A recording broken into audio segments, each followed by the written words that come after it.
So you finally decided to pursue your dream of becoming a photographer. Or maybe you already are one and you need to go back to the basics in order to get out of a block. This is where we come in.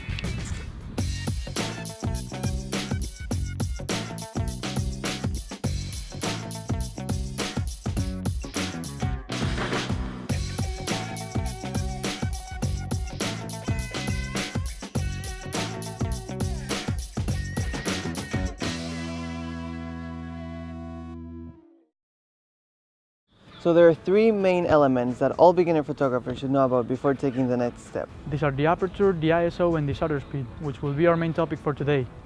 This is often described as the exposure triangle. Each of the three elements relate to light and how it enters the camera and interacts with it. So the three of them work together in order to get the perfect technical picture. On top of this, they all have an effect on the composition of the picture. The ISO is the measure of a camera sensor sensitivity to light. Every camera has a different range of ISO values, but on new digital cameras this can go as low as 50 and as high as 200, 4800, each number doubling the one before. The higher the number, the higher the sensitivity to light. A high ISO number is useful in dark settings, however, the quality of the picture decreases and grain starts to appear. Aperture refers to the size of the opening of the lens when a picture is being taken, and it affects the amount of light that actually comes into the camera. It is measured in f-stop or focal number, and the lower the f number, the bigger the opening. When it comes to composition, the lower the f number, the more blurred the background will appear, like in this picture. And with a small opening or a big f number, the background will be sharp, like in this picture. And finally, shutter speed. It is the amount of time that the film or sensor to create images is exposed to light. Keep in mind that this also affects the way movement is captured. In your camera settings, this is represented in seconds. We told you what the definition of shutter speed is, but how can you use it? Well, first, you need to know how to adjust it. This can be manual, where you can adjust all three elements that we've talked about before, which is the ISO, the aperture, and the shutter speed.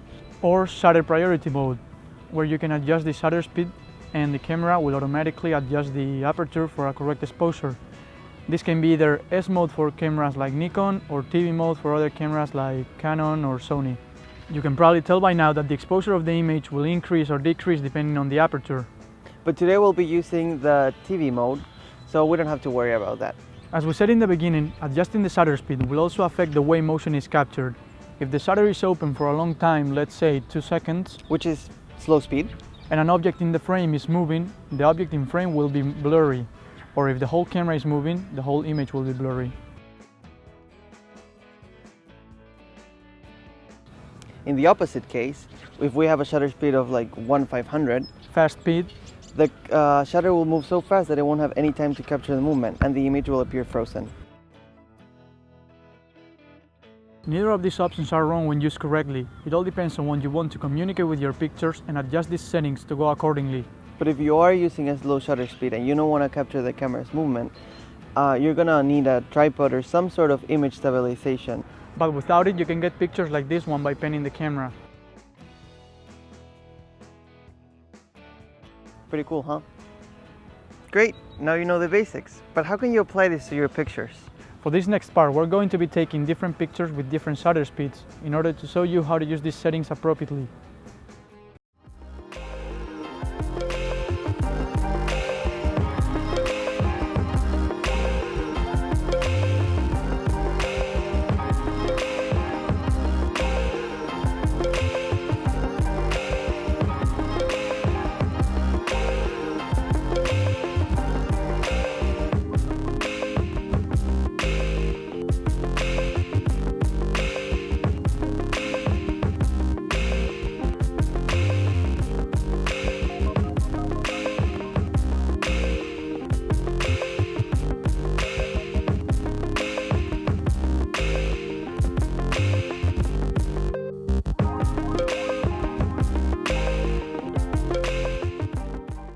So now that you know how to use shutter speed, here's some interesting facts.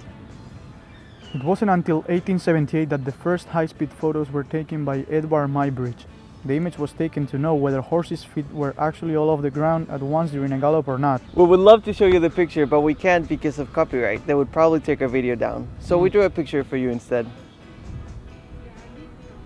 The first photograph of a supersonic flying bullet was taken in 1886 by the Austrian physicist Peter Salcher. Again, no picture due to copyright, but we do not complain because copyright respects people's work. Finally, despite the rising technology for high-speed photography, there is a new tendency in contemporary photography advocating for slow photography. So before we're done, let's take a look at everything we learned today.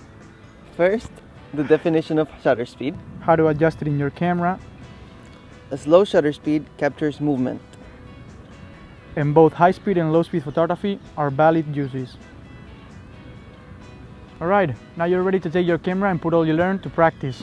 Stay tuned for our next videos on ISO and aperture. Thank you so much for watching and see you next time. Bye!